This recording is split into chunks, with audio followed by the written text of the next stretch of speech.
In politics, you're either on message or you are losing. Let's get to it.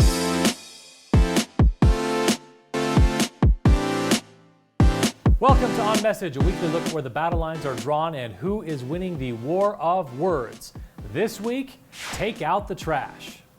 I've been thinking recently about how much strategic communication has changed over the past decade or so. Now, the fundamentals remain the same. Know your message, know your opposition's message, identify and target your audience, etc., etc.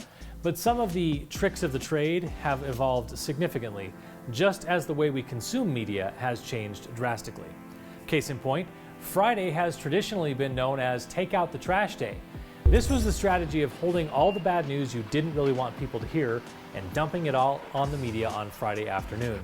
The idea was you flood them with several things so they can't do a real deep dive on any one thing, and that whatever they could cover would end up in the Saturday paper or the Sunday TV news, neither of which have as big of an audience compared to the rest of the week. Think of it as proactively minimizing any damage. But that strategy was based on two things that are less a part of our media diet in 2021, TV news and printed newspapers. I would argue the opposite may very well be true today.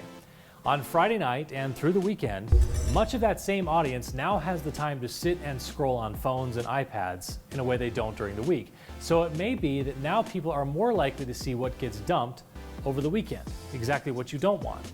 The Friday trash dump may need to become a Sunday night or even Monday morning trash dump to coincide with people getting back to work and back to information overload.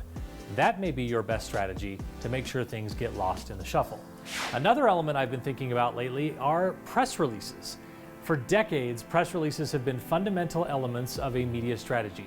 You write out what you want the press to know and you send it to them, and then they're going to go talk to some other people about it as well. While there's still definitely a benefit to crafting and sending press releases, catching the media's attention, presuming you and your organization are already on their radar, is so much simpler and often more effective with a tweet or other social media post.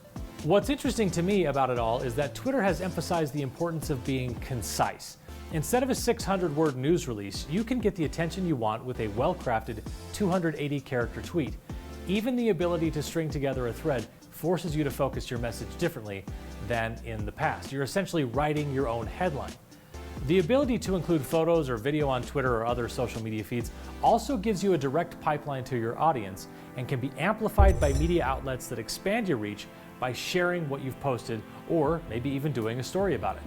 That can be both good and bad depending on the situation and what you're actually trying to accomplish, but done right, it can also humanize a politician and eliminate some of the filters and gatekeepers between you and your audience. So, what's the lesson? The way you get your message out has to evolve with the media consumption habits of your audience. If you're still playing the communication game the same way you were a decade ago, you're behind. In fact, if you're still doing it the way you were 2 years ago, you should definitely take the time to reevaluate your approach and make sure it's still working for you.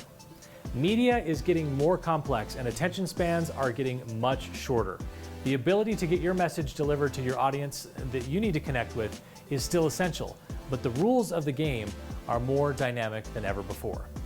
That's it for this week. More On Message in the next issue of the Utah Political Underground.